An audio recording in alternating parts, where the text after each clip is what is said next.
ವಜ್ರಾಸನದಲ್ಲಿ ಕೂಡೋದ್ರಿಂದ gastric acidity ಸಮಸ್ಯೆ ಕಡಿಮೆ ಆಗ್ತಾ ಬರ್ತದೆ. ನಿಧಾನವಾಗಿ ಕಾಲನ ಅಗಲ ಮಾಡಿ ಈ ರೀತಿ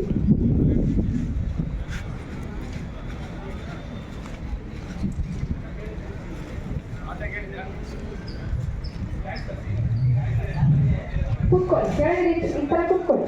ಹಾಂ, ನೋಡಿ ನಿಮ್ಗೆ ಕಾಣಿಸ್ತಾ ಇಲ್ವಾ?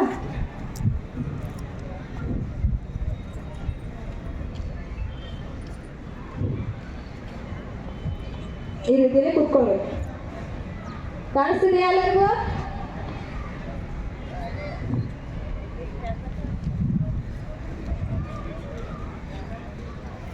ನಿಧಾನವಾಗಿ ಉಸಿರನ್ನು ತೆಗೆದುಕೊಂಡು ಎರಡು ಕೈನ ಮೇಲ್ ಮಾಡಿ.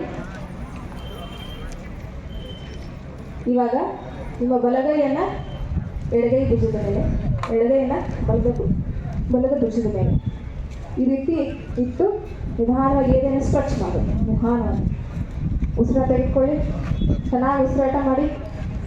ಶ್ವಾಸಕೋಶ ಸಂಬಂಧಿ ಕಾಯಿಲೆಗಳಿದ್ರೆ ಈ ಆಸನ ತುಂಬ ಒಳ್ಳೆಯದು. ಇದೇನಾಗ್ತದೆ, ಶ್ವಾಸಕೋಶ ಚೆನ್ನಾಗಿ ಹಿಗ್ಗೋದ್ರಿಂದ ಏನಾಗ್ತದೆ, ದೇಹಕ್ಕೆ ಪ್ರಾಣವಾಯು ಹೆಚ್ಚಾಗಿ ಹೋಗ್ತದೆ, ಆಕ್ಸಿಜನ್ ಸಪ್ಲೈ ಚೆನ್ನಾಗಿ ಆಗ್ತದೆ, ಶ್ವಾಸಕೋಶದ ಒಂದು ಸಾಮರ್ಥ್ಯ ಹೆಚ್ಚಾಗ್ತದೆ. ರಿಲ್ಯಾಕ್ಸ್. ವಾಪಸ್ ಇನ್ನೊಂದ್ಸರಿ ಕೈನ ಮೇಲೆತ್ತಿ ಉಸಿರು ತೆಗೆದುಕೊಳ್ತಾ ಉಸಿರಾಡಿಸ್ಬೇಕು ಚೆನ್ನಾಗಿ. ಉಸಿರಿಲ್ಲದೆ ಮಾಡಿದ್ರೆ ಅದು ಬರೀ ಎಕ್ಸಸೈಸ್ ಆಗ್ತದೆ. ನಾನು ಹೇಳೋದನ್ನ ಕೇಳ್ತಾ ಮಾಡ್ಬೇಕು. ಯಾಕಂದ್ರೆ ಸಮಯದ ಅಭಾವ ಇರೋದ್ರಿಂದ ಎಲ್ಲವನ್ನು ಹೇಳೋಕ್ಕಾಗೋದಿಲ್ಲ. ಸಾಧ್ಯವಾದಷ್ಟು ಹೇಳುವ ಪ್ರಯತ್ನ ಮಾಡ್ತೇನೆ. ಚೆನ್ನಾಗಿ ಉಸಿರಾಡಿಸಿ. ರಿಲ್ಯಾಕ್ಸ್.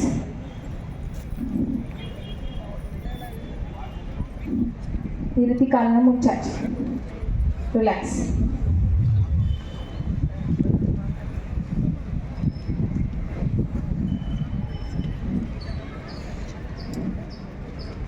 ಈಗ ವಕ್ರಾಸನ. ನಿಧಾನವಾಗಿ ನಿಮ್ಮ ಕಾಲನ್ನ ಈ ರೀತಿ ಮಡ್ಚ್ಕೊಳ್ಬೇಕು.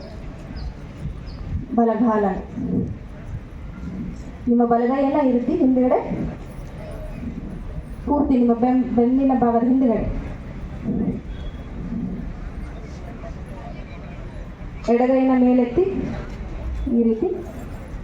ಸಾಧ್ಯವಾದರೆ ಮೊಣಕಾಲನ್ನು ಹಿಡೀರಿ, ಸಾಧ್ಯವಾಗದೆ ಹೋದರೆ ಈ ರೀತಿ ಬಲಗಾಲನ್ನು ಹಿಡ್ಕೊಳ್ಬೇಕು. ಪೂರ್ತಿ ಹಿಂದುಗಡೆ ತಿರುಗಬೇಕು.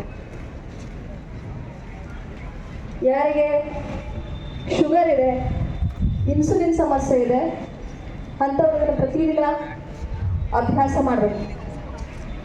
ಇದರಿಂದ ಇನ್ಸುಲಿನ್ ಗ್ರಂಥಿ ಕ್ರಿಯಾಶೀಲವಾಗಿ ಕೆಲಸ ಮಾಡಲಿಕ್ಕೆ ಶುರು ಮಾಡ್ತೀವಿ. ರಿಲ್ಯಾಕ್ಸ್. ಈಗ